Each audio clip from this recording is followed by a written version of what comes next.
Salam Malaysia Madani dan tentunya kita bersama lagi dalam program Ruang Bicara yang dibawakan kepada anda, mana lagi kalau bukan Bernama TV. Dan sudah pastilah hari ini juga kita memilih satu lagi topik yang saya kira cukup penting dan relevan sebenarnya untuk kita sembang-sembang bersama dengan dua tetamu yang sudah pun berada menemani saya di studio Ruang Bicara hari ini. Baiklah, topik yang menjadi pilihan kita ialah PLKN 3.0, Jambatan Perpaduan Sosial. Dan ini merupakan sesuatu yang menarik sebenarnya kerana apabila kerajaan mengumumkan bahawa program latihan khidmat negara ini akan dihidupkan semula ataupun akan diwujudkan semula, pelbagai pendapat dan juga pandangan dilontarkan. Ada yang setuju, ada yang tidak setuju. Dan yang setuju mengatakan bahawa ini merupakan satu lagi langkah yang cukup positif dalam usaha untuk melahirkan belia-belia kita yang mungkin akan wujud semangat perpaduan di kalangan mereka. Dan ada juga yang mengatakan bahawa program ini sekali lagi mungkin tidak akan mencapai matlamat yang diinginkan. Dan ada juga yang menyebut bahawa mungkin program ini juga kalau diteruskan mungkin akan menimbulkan satu lagi kos ataupun perbelanjaan yang agak besar daripada kerajaan. Tapi pelbagai pandangan yang dilontarkan. Tapi inilah penjelasan yang ingin kita dapatkan daripada dua tetamu yang berada bersama dengan saya. Baiklah. Izinkan saya memperkenalkan dua tetamu yang sudah pun bersiap sedia bersama dengan saya. Yang paling hampir dengan saya ini kita ingin mengucapkan selamat datang kepada yang berbahagia Encik Amin Mubarak yang merupakan pengurus advokasi di Architects of Diversity Malaysia. Jadi Amin, apa khabar? Khabar baik. Ini pertama kali bersama kami. Sebelum ni pernah, tetapi bawa orang datang ke sini lah. Itu yang saya cuba ingat tu. Pernah berjumpa sebenarnya. Ya. Okey. Dan kita juga ada seorang lagi tetamu, seorang anak muda. Selamat datang kepada yang berbahagia Encik Ahmad Fadli Umar Aminul Huda yang merupakan aktivis anak muda. Jadi nak panggil apa? Fadli atau Ahmad? Umar. Bukan yang dua tu, Umar. Oh, Umar. Okey. Jadi Umar, apa khabar? Baik. Alhamdulillah. Sehat ya? Alhamdulillah. Ini pun pertama kali saya kata Ini Umar, pertama kali.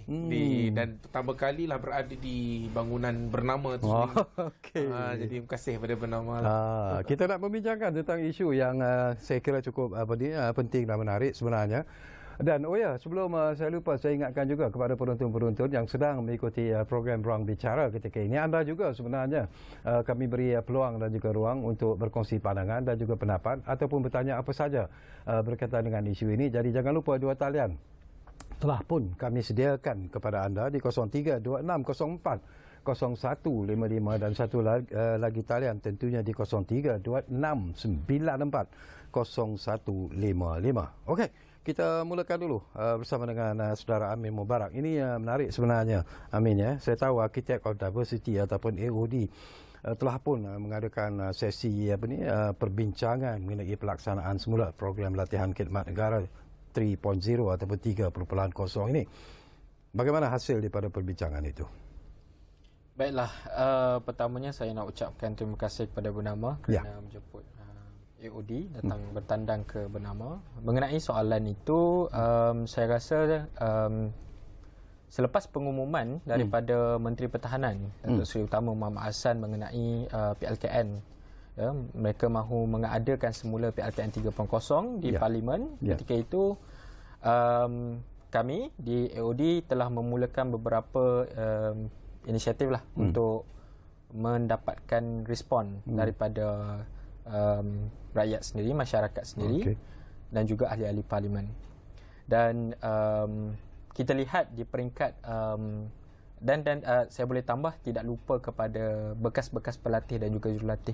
Dan hasil daripada perbincangan yang kita dapat, kita dengar dan malah ada yang menghubungi kita melalui email dan juga nombor telefon kami, kita dapati bahawa rata-rata yang ingin rata-rata melihat bahawa PLKN ini adalah mengadakan semula PLKN adalah satu yang positif. Kerana tetapi mereka ada sebab jugalah, tetapi mereka mengharapkan PLKN kali ini perlu ada pendekatan baharu yang ditekankan oleh kerajaan. Itu yang pertama. Yang kedua adalah bersama saya melakukan beberapa engagement bersama ahli parlimen untuk mendapatkan respon mereka tentang PLKN dan mereka juga positif tentang idea PLKN ini dan ingin membawa isu ini di peringkat parlimen kerana ialah kerajaan sudah umum, sudah pasti ada beberapa ahli-ahli parlimen juga mahu memberi respon tentang polisi baru yang dibawa oleh kerajaan dan mereka menitik beratkan tentang perlunya ada modul-modul yang melibatkan perpaduan kaum, melibatkan kesepaduan sosial dan melibatkan isu-isu yang melibatkan kenegaraan. Jadi itu antara respon awal yang saya boleh bagilah untuk kali ini. Saya suka bila ada sebut tentang respon awal. Saya juga dapat pandangan Umar. Dia pun pernah memberi respon awal sebenarnya. Dulu dia tidak bersetuju sebenarnya secara ikhlas. Kalau saya baca artikel yang pernah dilaporkan, dia tidak setuju dengan kewujudan ataupun dengan program pelatihan khidmat negara ketika itu, Umar. Apa alasan anda ketika itu sebenarnya? Apa alasan kenapa anda menolak dan tidak bersetuju dengan PLKN ketika itu? Baik, bismillahirrahmanirrahim. Terima kasih kepada Tuan Syarkawi dan terima kasih kepada Bernama atas jemputan pada malam ini. Malam ini saya lebih nak menekankan sudut mata atau sudut pandang anak muda berkenaan dengan konsep program latihan khidmat negara ini ataupun PLKN. Pelbagai respon yang dapat kita lihat apabila Menteri Pertahanan Datuk Seri Mat Hassan mengumumkan pelaksanaan kembali program latihan khidmat negara 3.0. Kalau kita telusuri balik, PLKN ini bermula pada tahun 2003. Pada pertengahan Mei 2003 diluluskan akta khidmat negara itu. Ada satu akta yang spesifik berkenaan program latihan khidmat negara ini dan kemudian diberhentikan pada satu ketika, iaitu pada tahun 2016 atas sebab-sebab tertentu. Dan akhirnya apabila Kerajaan Pakatan Harapan pada waktu 2018 itu mengambil alih tampuk negara, dihentikan atas sebab-sebab yang tertentulah. Dan kembali kepada soalan yang diutarakan tadi oleh Tuan Moderator, pada sebelum ini saya memang ada buat satu kenyataan dan saya agak itulah sebab mengapa Bernama terpanggil untuk menjemput saya pada malam ini.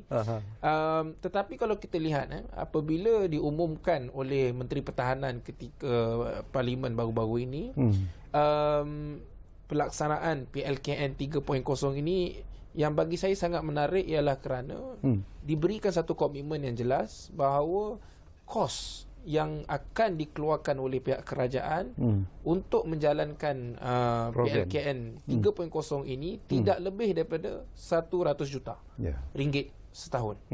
Jadi PLKN ini sebelum ini dia akan melibatkan seramai lebih kurang 20,000 orang peserta pada setiap tahun. Jika dibandingkan dengan PLKN yang dimulakan pada tahun 2003 itu, kos setiap tahun kalau kita ambil ialah lebih kurang dalam 600 juta. Dan apabila kos itu dipotong kepada hanya 100 juta setahun, ia melibatkan pengurangan hampir lebih 80%. Lebih 80% pemotongan dan penjimatan kos yang dapat kita lihat dalam pelaksanaan PLKN 3.0. Jadi kalau kita lihat balik kepada kenyataan saya yang saya buat berkenaan dengan PLKN, mengapa saya tidak bersetuju pada ketika itu ialah kerana kos. Kerana kalau kita lihat bagaimana 600 juta ini pada waktu itu beasiswa anak-anak muda yang nak belajar keluar negara pun dalam keadaan yang dipotong dan sebagainya. Jadi pada ketika itu saya menyatakan bahawa PLKN ini tidak perlu dan seeloknya wang yang kita belanjakan dalam PLKN yang 600 juta itu dibawa kepada kos untuk membawa anak-anak kita ke luar negara untuk belajar dan sebagainya. Jadi itu alasan ataupun sebab utama sebenarnya. Betul. Okey, barangkali Amin, kalau kita dengar daripada apa yang disebut, berbeza pula dengan NGO seperti AOD sendiri menyetujui program ini diwujudkan semula. Apa alasan daripada AOD sendiri? Saya rasa tentang ialah persetujuan pendirian kami mengenai AOD. PLKN ni, saya rasa kita perlu melihat kepada desakan lah. Ada satu desakan. Tapi desakan ini tidak datang daripada figura, tidak datang dari sosok ataupun tidak datang daripada interest group lah kita boleh panggil. Tetapi desakan ini datang daripada situasi semasa yang berlaku di Malaysia ya. Okey.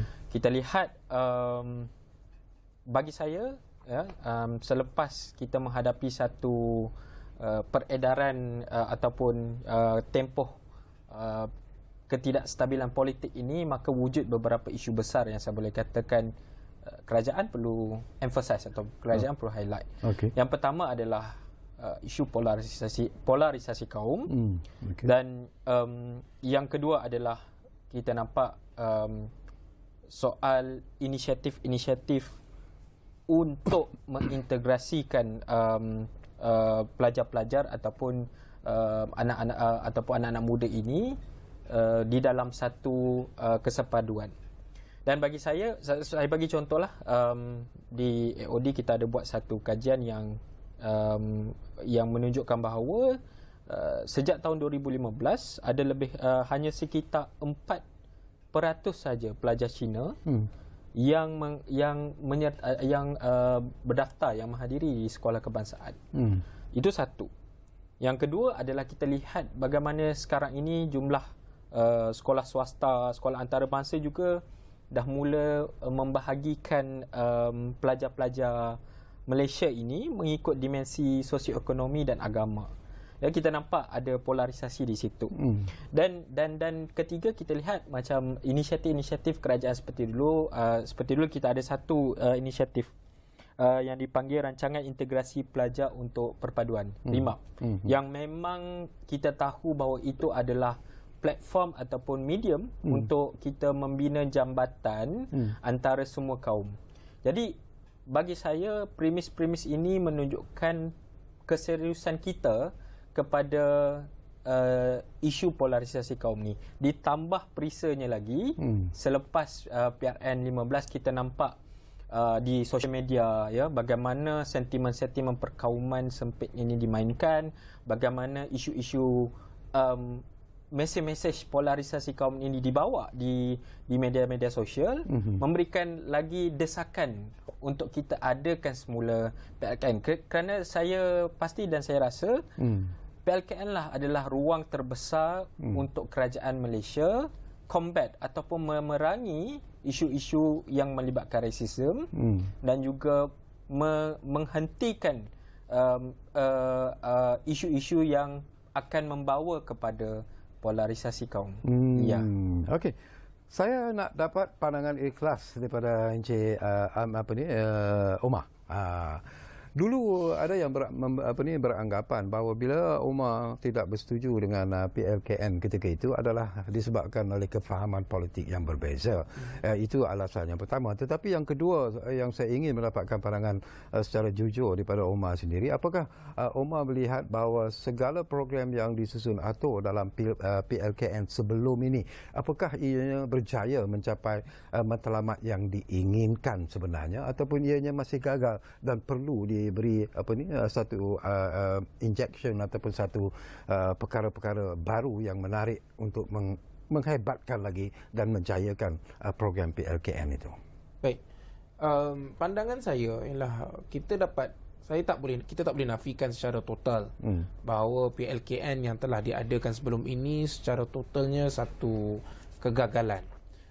Kerana kalau kita lihat asimilasi kaum sebagaimana yang disebutkan oleh Amin sebentar tadi, sememangnya berlaku dalam PLKN yang sebelum ini diadakan sejak 2003. Dan kalau kita lihat pada akta latihan khidmat negara itu sendiri, dalam seksyen 7 dengan jelas menyatakan majlis untuk akta latihan khidmat negara ini terdapat satu majlis yang mengawal selia PLKN ini, dan ia adalah terdiri daripada pelbagai kaum majlis itu.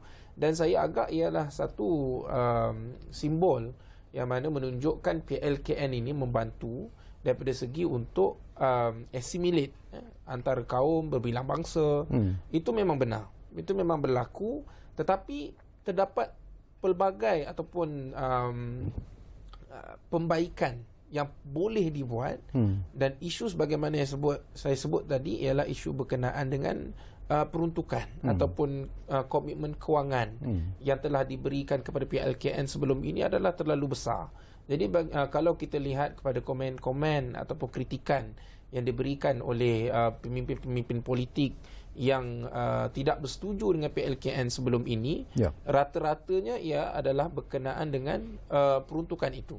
Bermaksudnya komitmen kewangan itu terlalu besar, yang mana kalau kita menganggap 500 atau 600 juta setahun untuk 20,000 orang peserta, boleh kita anggarkan bahawa satu peserta itu dalam lingkungan RM40,000 seorang. Berbanding dengan sekarang kalau kita hanya meletakkan pada jumlah 100 juta setahun untuk 20,000 orang yang sama, kita boleh kira lebih kurang dalam RM5,000 seorang peserta. Jadi isu besarnya dalam penentangan terhadap program latihan khidmat negara ini bukanlah kepada modulnya ataupun konsep asimilisasi kaum itu, tetapi lebih kepada peruntukan kewangan yang melampau yang telah diberikan oleh kerajaan sebelum ini, sehingga kita dapat lihat bagaimana kontraktor-kontraktor ini mengambil kesempatan dan akhirnya banyak kem yang dalam keadaan kotor dan sebagainya, walaupun peruntukan kewangan yang begitu besar telah pun diberikan oleh kerajaan. Jadi kembali pada hujahnya ialah berkenaan dengan peruntukan kewangan, tetapi dalam masa yang sama tidak menafikan bahawa modul yang telah diterapkan sebelum ini di dalam PLKN adalah satu modul yang baik dan boleh ditambah baik. Boleh ditambah baik. Saya suka nak letakkan kita di dalam satu konsep bahawa dalam Quran itu sendiri menyebut, A'udzubillahi minasyaitonirrajim, ya ayuhan nas inna khalaqnakum min dzakarin wa untha wa ja'alnakum syu'uban wa qabaila lita'arafu. Wahai manusia, kamu ini diciptakan dalam lelaki dan perempuan dan dalam pelbagai bangsa, dan kamu itu dibuat untuk lita'arafu, untuk berkenal-kenalan. Jadi program PLKN ini bagi saya adalah amat baik dengan penambahbaikan yang boleh kita buat untuk kita capai konsep lita'arafu tersebut, iaitu berkenal-kenalan ataupun asimilisasi kaum itu di antara sewaktu muda, antara kalangan anak muda ini, supaya menjadi satu jambatan kepada perpaduan sosial. Okey, kita akan sambung lagi, tapi saya difahamkan kita dah pun ada pemanggil di talian sekarang ini. Ridwan dari Pulau Pinang difahamkan sudah pun berada di jalan kita sekarang ini. Assalamualaikum Ridwan. Waalaikumsalam. Ya. Assalamualaikum Tuan Sekretari dan dua ahli panel. Ini saya ingin bagi pandangan siam mengenai PLKN. PLKN ni saya tengok kan, dia boleh saya punya pandangan kebaikan dia. Pertama, melahirkan saksiah yang baik. Kedua, kita boleh dapat menghindarkan polarisasi, iaitu 3A lah. Kita tengok perkauman semua kan. Kemudian kita boleh dapat mengelakkan peristiwa 13 Mei berulang kembali. Kemudian mengelakkan golongan muda tu membuat catatan dalam media sosial tu yang berkelakuan buruk. Oleh itu apabila mereka mengikuti ni ada nilai-nilai murni. Itu langkah dia. Bila kita dah buat tu, kita ada buat postmortem balik. Apakah PKN ni berjaya atau tidak. Kemudian kalau buat bajet banyak pun tak apa, sebab untuk membasmi polarisasi. Minta ahli panel ulas dalam ni. Sekian, terima kasih, wassalam. Baik, terima kasih banyak-banyak Ridwan dari Pulau Pinang. Jadi yang lain-lain tu mungkin ada juga pandangan-pandangan yang ingin anda kongsikan bersama dengan kami. Jangan lupa guna dua talian yang kami sediakan kepada anda. Gunakan kesempatan ini. Anda juga saya percaya mungkin ingin berkongsi pandangan dan juga pendapat. Baik, kembali semula kepada apa yang disebut oleh Umar tadi. Amin, kalau kita dengar yang menjadi persoalan yang menarik dibangkitkan oleh Amin ialah tentang kos yang terpaksa ditanggung dalam usaha untuk mencairkan PLKN sebelum ini. Tetapi kalau kos itu dikurangkan seperti apa yang diumumkan oleh kerajaan ataupun Menteri Pertahanan baru-baru ini, apakah ianya akan memberi impak ataupun kesan yang negatif sebenarnya kepada perancangan untuk mengadakan modul-modul ataupun program-program dalam PLKN kali ini daripada perbincangan yang anda ada dekat? Pertama, saya rasa saya berpandangan, saya setujulah dengan pendapat Tuan Fadli Umar lah berkenaan dengan perbelanjaan dan sebagainya. Namun isu pengurangan kos ini kita perlu lihat kepada bagaimana efektifnya perbelanjaan itu dibuat. Bagi saya betul, saya rasa apa yang kerajaan buat sekarang ni iaitu melakukan penjimatan, pengurangan sehingga seperti yang disebut oleh Tuan Fadli Umar sehingga 80% ya, sangat besar, adalah satu move yang baik ya dari pihak kerajaan. Cuma dari sudut penggunaan efektif, bagaimana efektifnya penggunaan bajet itu kita harus lihat. Dan saya sendiri, saya tidak rasa pengurangan 100 juta itu memberi kesanlah kepada implementasi modul-modul yang akan dibuat di PLKN. Sebab kalau kita tahu, lebih baik cukup sahaja daripada terlebih sehingga ia cenderung untuk wujud sedikit ketirisan dan sebagainya. Itu pandangan saya lah. Ya. Okey, Umar, kalau kita lihat daripada apa yang berlaku ni, tapi dari segi peribadi, apakah Umar yakin, tadi pun Umar sebut bahawa sebenarnya ini merupakan satu platform yang cukup baik dalam usaha untuk membina satu kita katakan semangat barulah di kalangan beliau-beliau bila kita cakap tentang semangat perpaduan dan sebagainya. Tetapi apakah anda merasakan bahawa perlu juga melakukan satu perubahan yang mungkin agak drastik berlandaskan pada kos yang telah pun diluluskan itu ataupun dicadangkan itu supaya program-program yang disusun atur itu belum betul-betul mencapai matlamat yang diinginkan? Bagi saya, kalau kita tengok pengumuman yang dibuat oleh Menteri Pertahanan dalam Parlimen berkenaan dengan pelaksanaan PLKN ini, dinyatakan bahawa kos itu dapat dikurangkan kerana kerajaan akan menggunakan aset sedia ada, iaitu seperti kem-kem wataniah di bawah Kementerian Pertahanan. Jadi ini sedikit pun tidak mengurangkan bagi saya kualiti yang hendak kita sampaikan kepada para peserta. Dan perlu lebih jelas bahawa kalau kita lihat perkembangan politik tanah air kita, pada tahun 2003 itu undi minimum ataupun umur hak mengundi ketika itu masih 21 tahun. Tetapi pada hari ini disebabkan oleh pindaan perlembagaan yang telah dibuat sebelum ini, had mengundi telah diturunkan kepada 18 tahun. Dan ini menyebabkan memberikan satu rangsangan yang lebih kuat supaya program seperti ini yang boleh menyatu padukan anak-anak muda kita daripada pelbagai bangsa ini dan mengelakkan sebarang bentuk salah faham di peringkat perbezaan kaum ini. Dengan kita perlu akui, bila pilihan raya ini mereka dibenarkan untuk mengundi, ketegangan di antara rakyat itu akan berlaku kerana masing-masing ada pemahaman yang masing-masing yang berbeza terhadap politik. Jadi bagi saya, apabila kita kembalikan program PLKN ini dengan modul yang menekankan tentang aspek pembangunan bangsa dan kesepaduan bangsa, jadi ia sangat berkait rapat dengan program dengan pelaksanaan had umur mengundi yang telah pun diturunkan kepada 18 tahun. Saya mencelah di sini, Omar, dapatkan pandangan Omar juga lah. Bila you sebut tentang undi 18, ini merupakan juga satu isu yang penting dan menarik sebenarnya. Dan ada pandangan dan pendapat yang mengatakan bahawa sebenarnya diwujudkan semula PLKN ini adalah dalam usaha parti-parti politik, dalam usaha kerajaan sekarang ini, dalam usaha untuk menarik pengundi-pengundi muda ini supaya menyokong kerajaan sebenarnya. Itu dilihat sebagai matlamat politik yang wujud. Tapi mungkin Umar ada pandangan berbeza. Baik, bagi saya zaman sekarang sudah banyak berbeza berbanding 2003. Tahun 2003 TikTok belum ada. Facebook mungkin dah ada masa tu 2003. Twitter pun masih tidak ada dan hari ini pun telah tukar kepada X. Jadi sekiranya kita risaukan bahawa satu program yang hanya berjalan selama 45 hari boleh mengubah pemikiran anak muda itu daripada memilih A kepada memilih B. Saya rasa itu adalah satu pemikiran yang agak janggal. Kerana apa yang penting di dalam program latihan khidmat negara ini, bagi saya ialah kembali kepada asimilisasi kaum itu. The assimilation between bangsa-bangsa yang berbeza hidup sekali dan berinteraksi secara rapat dan berkenalan, sebagaimana yang disebut dalam Quran, disebutkan lita'arufu. Bukan hanya kepada satu, kita boleh kata mungkin ada persepsi yang hendak ditimbulkan, ini adalah usaha untuk brainwash dan sebagainya.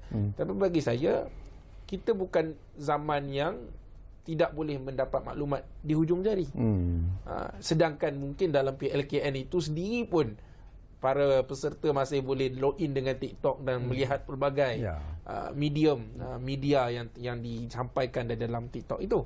Jadi saya bukan nak nyatakan bahawa ia langsung bukan untuk brainwash, tetapi ia adalah satu usaha untuk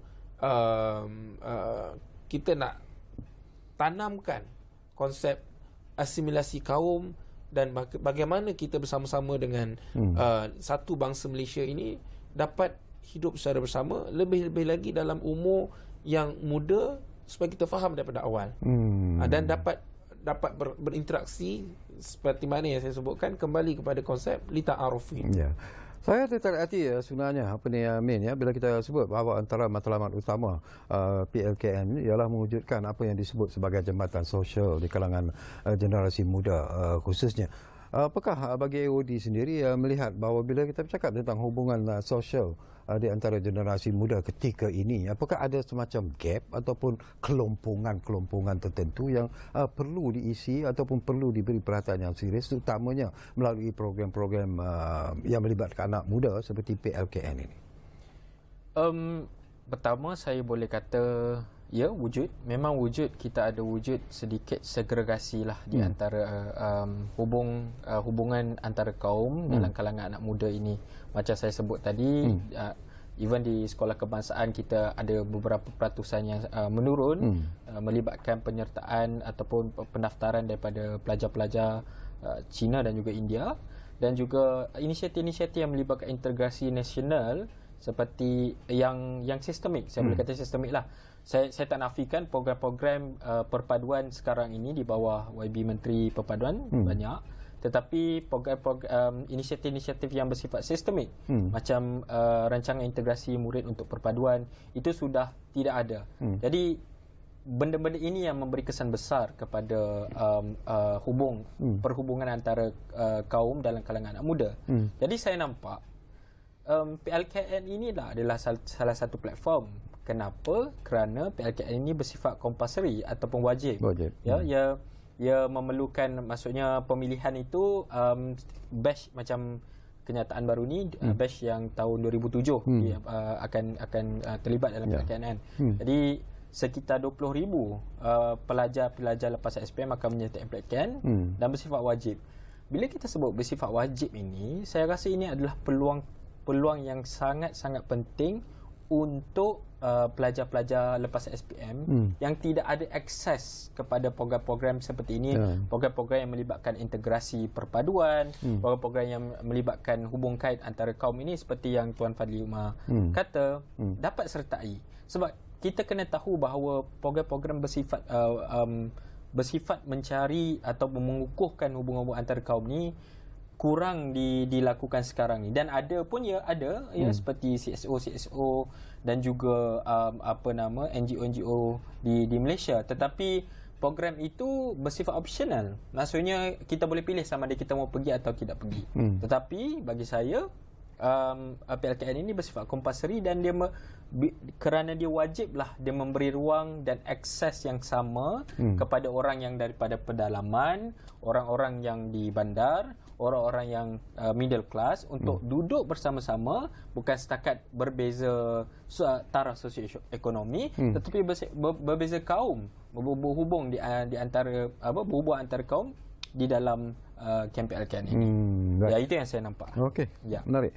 Omar, kalau kita lihat daripada visual yang dipertontonkan tadi dah, ia lebih merupakan latihan-latihan bersifat fizikal dan jadi macam askar lah secara bahasa yang mudah.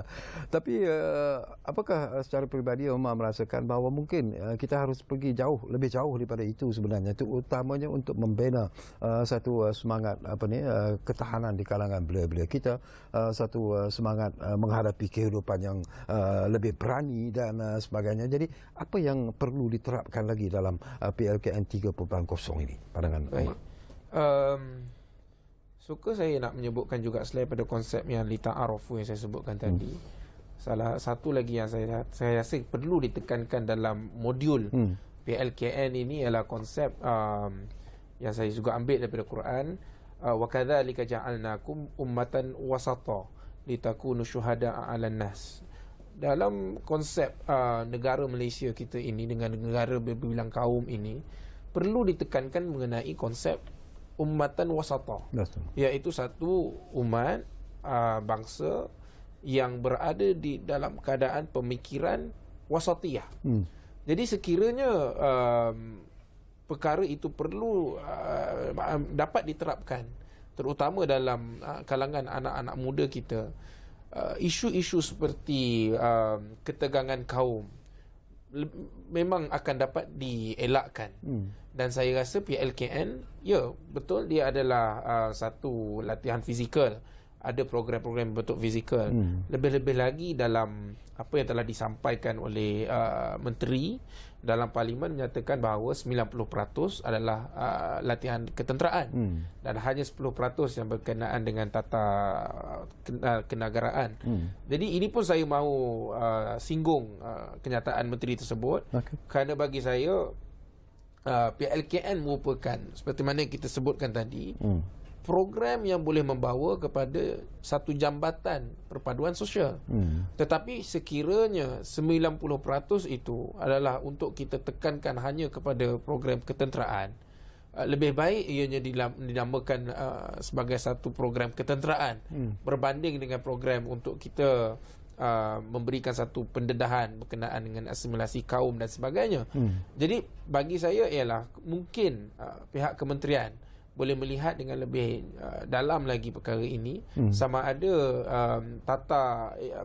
maknanya dia punya pembahagian antara latihan ketenteraan atau latihan fizikal ini dengan tata kenegaraan ini mungkin boleh ditingkatkan lagi pemahaman atau pendedahan mengenai latihan mengenai tata negara.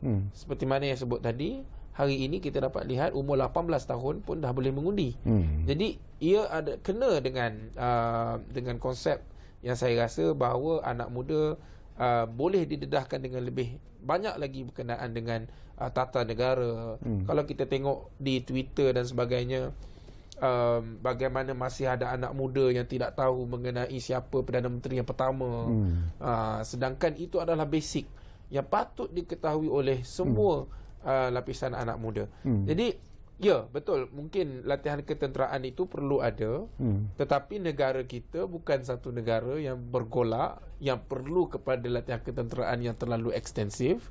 Tetapi apa yang lebih penting ialah bagaimana program ini dapat menjadi satu jambatan perpaduan sosial yang kita inginkan dalam negara Malaysia. Saya nak mencelah juga sikit di sini, Ma. Bila you menyebut tentang latihan ketenteraan, selalunya orang melakukan perbandingan di antara national service seperti apa yang berlaku di negara jiran kita lah. Dan ianya telah memberi satu kesan yang cukup positif, di mana selepas mereka menamatkan national service itu, mereka diwajibkan untuk bertugas selama beberapa tahun, 2 tahun kalau tak silap saya, dalam bersama dengan askar, polis dan sebagainya. Tapi apakah itu juga perlu sebenarnya difikirkan secara serius oleh Kementerian Pertahanan dalam PN ini sendiri? Baik, ini satu cadangan yang cukup menarik, sebab bagi saya kita dalam negara kita Malaysia juga kita ada satu konsep ataupun satu latihan, iaitu program Wataniah. Program Wataniah. Jadi mungkin boleh difikirkan oleh pihak kementerian, sesiapa pun yang telah menyertai PLKN ini dengan latihan ketenteraan yang cukup baik, boleh diserap masuk secara direct dengan program Wataniah.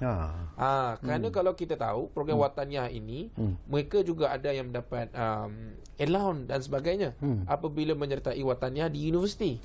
Jadi ini merupakan satu perkara yang cukup baik dan saya rasa itu adalah perkara mungkin pihak kementerian boleh lihat mereka yang telah menyertai PLKN dengan satu latihan yang cukup ekstensif ini boleh mendapat satu direct access ataupun express lane untuk menyertai Wataniah dengan benefit-benefit ataupun faedah-faedah yang special kepada mereka ini. Lebih lagi untuk masuk kepada universiti.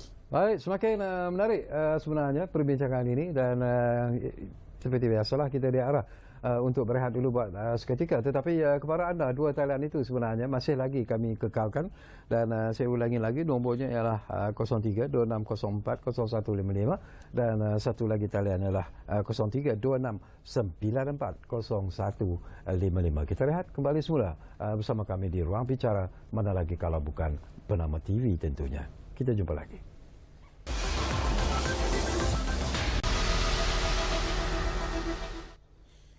Baiklah, kita kembali semula ke program Ruang Bicara ini. Masih lagi bercakap tentang PLKN 3.0, Jambatan Perpaduan Sosial, dan tentunya kita masih lagi bersama dengan dua tetamu yang cukup hebat, iaitu Saudara Amin Mubarak, merupakan pengurus advokasi di Architects of Diversity Malaysia, dan kita juga masih lagi bersama dengan Encik Ahmad Fazli Umar Aminul Huda yang merupakan aktivis anak muda. Jadi menarik sebenarnya daripada apa yang disebut oleh Umar sebentar tadi, Amin.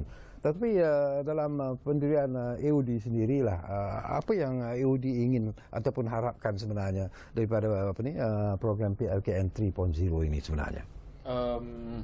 Baiklah, terima kasih Tuan di atas soalan. Saya rasa dalam 2 minggu lepas kita ada keluarkan satu pertama kenyataan rasmi dan kedua adalah cadangan ataupun kita panggil white paper lah, kertas putih untuk PLKN 3.0. Dan di dalam itu kita ada sertakan apa harapan ataupun apa yang perlu dilakukan di peringkat PLKN. Jadi yang pertama saya rasa yang kita perlu lihat adalah bagaimana trajektori PLKN kali ini. Kalau kita ikut apa yang dimaklumkan oleh Menteri Pertahanan ketika 3 minggu yang lepas, dia maklumkan akan ada fasa, fasa 1 di sekolah menengah dan kemudian habis selepas SPM masuk ke kem ketenteraan dan selepas habis ke kem ketenteraan dia boleh diberi ruang untuk berkhidmat di mana-mana agensi di bawah Kementerian Pertahanan ataupun seperti JPAM, Jabatan Pertahanan Awam dan sebagainya. Saya nampak trajektori ini agak menarik untuk kita lihat. Tetapi bagi saya sendiri sebarang trajektori yang dilakukan oleh kementerian harus harus bersandarkan kepada keperluan anak muda sekarang. Keperluan kita boleh panggil Gen Z lah kan, Gen Z keperluan Gen Z sekarang ini. Dan saya nampak macam sekarang ni apa yang mereka perlukan adalah ruang-ruang untuk mereka menambah kemahiran mereka, upskilling dan reskilling kemahiran mereka.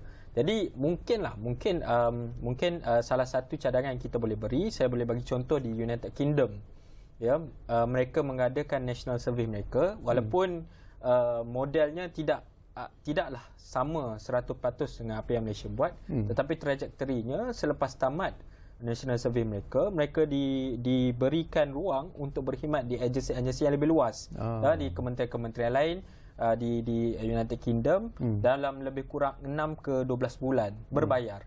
Jadi saya rasa model ataupun mekanisme yang dibawa oleh United Kingdom ni kita boleh bawa ke Malaysia.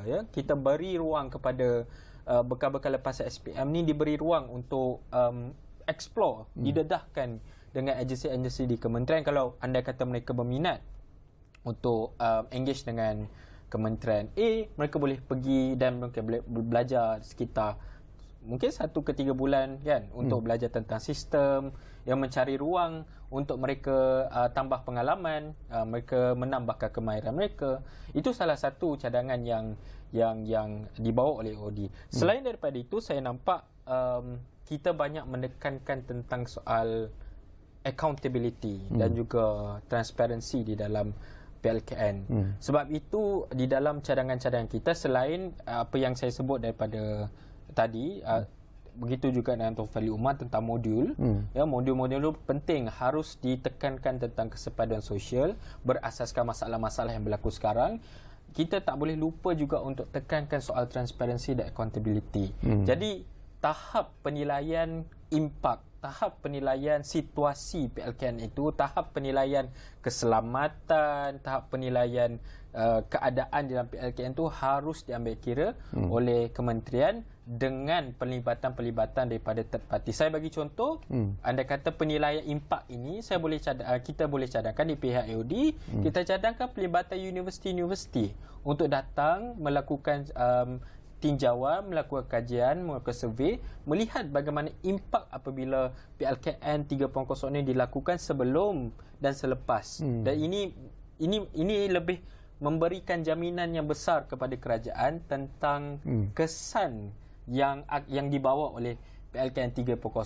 Dan saya rasa rata-rata orang yang tidak bersetuju dengan pelaksanaan ini mungkin sedikit trauma dengan beberapa isu-isu yang melibatkan PLKN lah. Isu-isu yang melibatkan gangguan seksual, bully, dan sebagainya.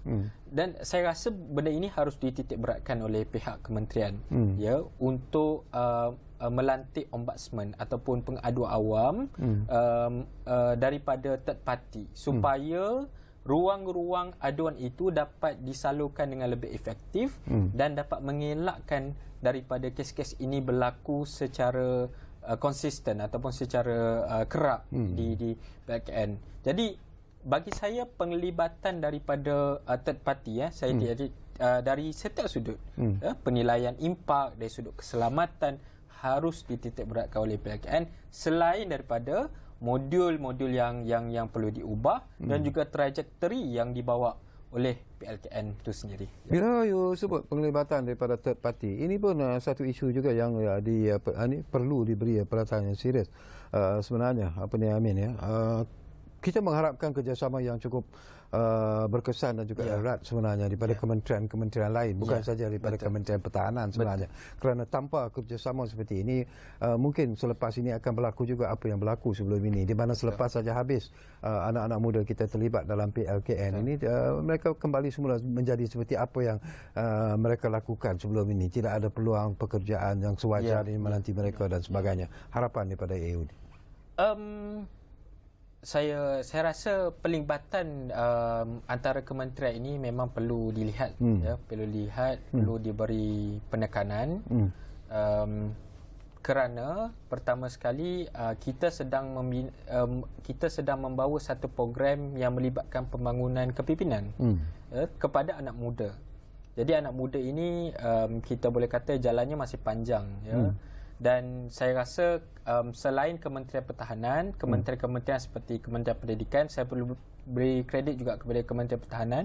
Dia membawa juga Kementerian Pendidikan turut serta di dalam proses PLKN. Kalau kita lihat fasa 1 itu di sekolah, bagaimana mereka mahu memperkasakan modul-modul di dalam unit uniform, saya rasa itu satu yang bagus. Tetapi jangan lupa juga kepada kementerian-kementerian yang strategik yang membantu dalam pembangunan anak muda, seperti Kementerian Sumber Manusia yang terlibat terus di dalam ruang-ruang peluang pekerjaan, dan juga Kementerian Belia dan Sukan, Kementerian Belia memang sangat relate lah, sangat menghubung kait lah dengan apa yang PLKN buat. Dan kedua-dua kementerian ini saya rasa cukup strategik untuk dibawa masuk ke meja perbincangan, supaya inisiatif-inisiatif yang melibatkan PLKN ini dapat kita tambah baik. Again, saya tekankan soal end goal kepada PLKN ini harus kita perkasakan. Dan saya juga boleh tambah, selain daripada pelibatan kementerian ini, saya juga mengharapkan seperti mana yang Tuan Fali Umar sebut dalam Akta Khidmat Negara sendiri, kita ada wujud satu majlis Majlis Khidmat Negara yang di dalam akta tersebut kata perlu melibatkan kesemua kaum. Ya, saya juga ingin tambah untuk memastikan perancangan PLKN kali ini lebih strategi. Saya di pihak IOD kita mahu mencadangkan supaya ada partisipasi, ada penyertaan daripada pelbagai pihak juga selain di dalam Majlis Khidmat Negara. Selain daripada tentera, betul tentera sangat penting ya untuk latihan khidmat dara. Kita perlukan juga kepakaran-kepakaran seperti pakar-pakar psikologi yang melihat behavior anak muda sekarang, pakar-pakar pendidikan ya, untuk membawa penerapan modul yang betul, dan juga tidak lupa wakil anak muda, wakil belia di dalam Majlis Khidmat Negara ini supaya interest ataupun situasi itu dapat disesuaikan dengan keadaan semasa, dan tidak lupa jugalah pelibatan tidak lupa jugalah saya ingin tambah dalam soalan yang tuan sebut tadi. Saya rasa ruang-ruang inklusif ini perlu dibuka juga kepada pelantikan-pelantikan jurulatih. Ya, pelantikan-pelantikan jurulatih ini perlu diberi ruang kepada semua kaum, dan saya juga menyambut baiklah cadangan daripada YB Adli untuk melibatkan veteran ATM di dalam PLKN ini. Sedikit tambah tadi saya lupa poin tu, boleh tambah teruslah. So ya, itu saja. Okey. Barangkali menarik apa yang disebut dan juga diharapkan oleh Amin sebenarnya, dan itu juga menjadi harapan kita lah sebagai rakyat Malaysia, dan itu juga merupakan satu harapan yang cukup tinggi di kalangan anak-anak muda yang mungkin akan menyertai PLKN 3.0 ini. Tapi kita tak nak sejarah kegagalan itu berulang sebenarnya. Keberkesanan itu tidak terhasil seperti apa yang kita inginkan. Mungkin Omar masih ingat lagi tentang apa yang berlaku pada tahun 2018. Kita pernah melaksanakan program Sekolah Pemimpin Masa Hadapan ataupun Malaysia Future Leader School bagi menggantikan PLKN. Tapi itu pun gagal sebenarnya. Jadi apakah harapan Omar kali ini? Baik. Apa yang saya lihat ialah sebenarnya program PLKN ini adalah satu modul terbaik. Kerana apa? Seperti yang disebutkan oleh Amin tadi, kita mengumpulkan anak muda ini secara wajib, compulsory. Dan tempoh yang telah diberikan untuk anak muda ini duduk bersama adalah satu tempoh yang bagi saya agak reasonable. Iaitu sebelum ini mungkin 3 bulan, tetapi kali ini dicadangkan kepada 45 hari. Dan dalam tempoh 45 hari tersebut, bagi saya adalah satu tempoh yang cukup munasabah untuk kita didedahkan sekurang-kurangnya dengan pendedahan berkenaan bagaimana berinteraksi dengan kaum dan bangsa yang berbeza. Seperti mana disebut juga oleh Amin tadi, ini adalah satu medan yang mungkin ada setengah daripada kita yang duduk dalam kelompok hanya satu bangsa sahaja. Seperti saya pun dulu, saya memang daripada kecil sekolah agama Islam. Saya punya laluan pendidikan itu lebih bercorak kepada Islamic punya education. Tetapi PLKN ini menjadi satu medium yang membolehkan, yang mengupayakan kelompok-kelompok ini untuk duduk bersama. Sebab itu kalau kita nak lihat, apabila dibandingkan dengan program Malaysian Future Leaders itu, bagi saya ia mungkin program yang tidak berjaya kerana faktor-faktor yang disebutkan tadi. Satu, mungkin kerana ianya tidak bersifat compulsory. Kedua, mungkin tempohnya yang agak pendek dibandingkan dengan program latihan khidmat negara ini yang mengambil tempoh yang cukup munasabah 45 hari. Dan ketiga, mungkin daripada segi latihan fizikal itu tidak diterapkan. Jadi macam kita boleh faham bagaimana kita tengok di negara Korea kan, yang famous dengan khidmat negara ni, antaranya ialah Korea lah, sebab di Malaysia ni ramai anak muda yang memang betul-betul mengikuti K-pop itu. Dan macam mana kita lihat artis-artis besar mereka yang menjana pendapatan yang begitu lumayan kepada negara mereka, tetap perlu mengikuti program National Service mereka kerana diwajibkan. Jadi inilah bagi saya rasa PLKN ini itu kelebihan yang ada pada program PLKN.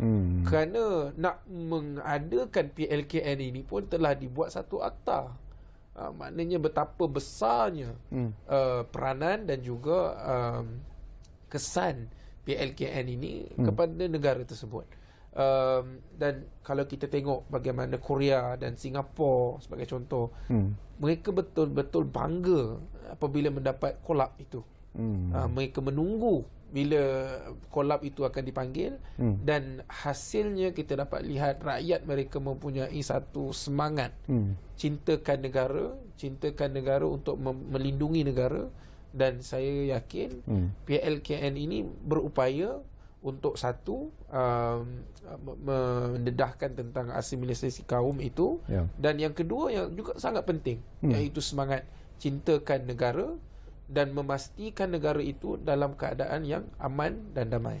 Sikap ibu bapa juga sebenarnya harus sama dengan apa yang ingin dicapai oleh pihak kerajaan sebenarnya. Jadi mungkin nasihat Umar sendiri kepada ibu bapa yang mempunyai anak-anak yang mungkin akan terlibat dalam PLKN 3.0 ini. Jadi sebab itu saya rasa sangat penting untuk kerajaan pada hari ini lihat balik kesilapan-kesilapan ataupun kekurangan yang berlaku sebelum ini.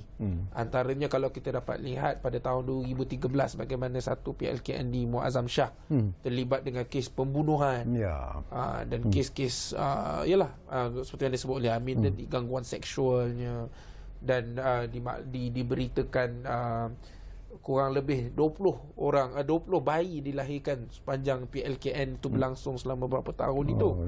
Jadi perkara-perkara ini perlu dilihat dengan teliti oleh pihak kerajaan supaya ia tidak berlaku, dan sekaligus dapat meyakinkan ibu bapa. Yakinkan ibu bapa, sebab kita nakkan yang menyertai PLKN 3.0 ini bukan hanya daripada golongan ataupun kelompok yang terpaksa mengikuti. Tetapi kalau boleh kita nakkan kelompok yang kita panggil sebagai mungkin bangsa bubble contohnya. Kerana kita tahu PLKN ini ada satu macam bentuk alasan yang memungkinkan untuk kita tidak pergi. Sebagai contoh, kita boleh hanya pergi ke hospital, mendapatkan satu pelepasan daripada doktor menyatakan bahawa kita tidak boleh pergi ke PLKN.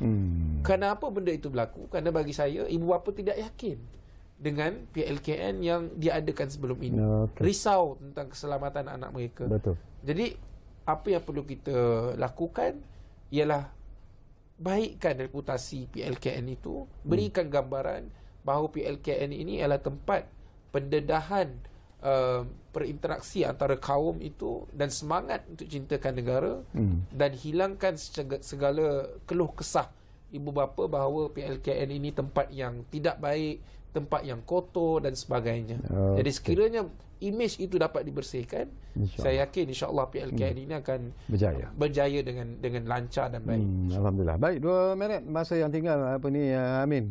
Saya beri ruang dan juga peluang kata-kata terakhir yang mungkin ini anda sampaikan kepada penonton kita. Silakan. Saya rasa kalau kita lihat pada implementasi semula PLKN ini, pertama, kalau kepada penonton, saya rasa pendiranya kita semua harus menyokonglah inisiatif ini. Bagi saya, inisiatif ini inisiatif yang sangat baik. Inisiatif yang mampu menyelesaikan semula isu asas di Malaysia ini. Kita negara berbilang kaum, kita negara yang sangat menekankan tentang perpaduan. Jadi mengapa kita mahu biarkan isu-isu seperti segregasi kaum, isu-isu rasisme ini diangkat semula dan dibesar-besarkan. Jadi saya rasa pertama, kita perlu sama-sama membantu dan menyokong inisiatif ini. Kedua, bagi saya sekali lagi pelibatan di setiap peringkat. Di kementerian, kita ada kementerian macam saya sebut, sumber manusia, belia dan sukan. Saya tambah lagi satu kementerian perpaduan, kerana saya rasa kementerian perpaduan juga perlu berperanan di dalam, terutama dalam menyediakan mungkin modul-modul yang bersifat menyatukan kaum. Dan tidak lupa juga reformasi yang penting dari sudut pentadbiran, seperti yang disebut oleh Tuan Fadli juga, dari sudut pengurusan kewangan, dari sudut bagaimana untuk mengawal selia kes-kes yang sebelum ini sehingga membawa kepada jenayah, macam saya sebut, perlu ada ombudsman dan sebagainya. Dan akhirnya modul itu harus ditekankan. Ya, modul itu adalah kunci kepada pembangunan kepimpinan di PLKN sendiri. Tanpa modul yang baik, tanpa modul yang melibatkan secara holistik, tanpa modul yang membawa pelajar-pelajar ini, lepasan-lepasan SPM ini memahami tentang kesepaduan sosial, saya rasa PLKN ini mungkin akan jadi lebih sukar dan kita boleh kata tidak mencapai objektif yang ingin dibawa. Ya, okey, terima kasih kepada Amin Mubarak, terima kasih kepada Encik Ahmad Fadli Umar Aminul Huda kerana sudi bersama kami di program Ruang Bicara ini. Anak saya pun lahir pada tahun 2007 tau. Boleh lah tu. 3.0 ini. Jadi kita harap segala apa yang dirancang PLKN 3.0 ini akan mencapai matlamat yang diinginkan sebagai jambatan perpaduan sosial. Baiklah, terima kasih kepada anda yang menumpukan perhatian bersama kami. Tapi seperti biasalah di penghujung ini, satu lagi pesanan dan juga harapan kita, teruslah kita berdoa semoga saudara kita yang sedang menderita di Palestin ini akan dilindungi oleh Allah Subhanahu Wa Taala. Dan jangan lupa yang selalu saya sebut, dari sungai ke senggara, Palestin pasti merdeka. Kita jumpa lagi dalam program Ruang Bicara. Terima kasih.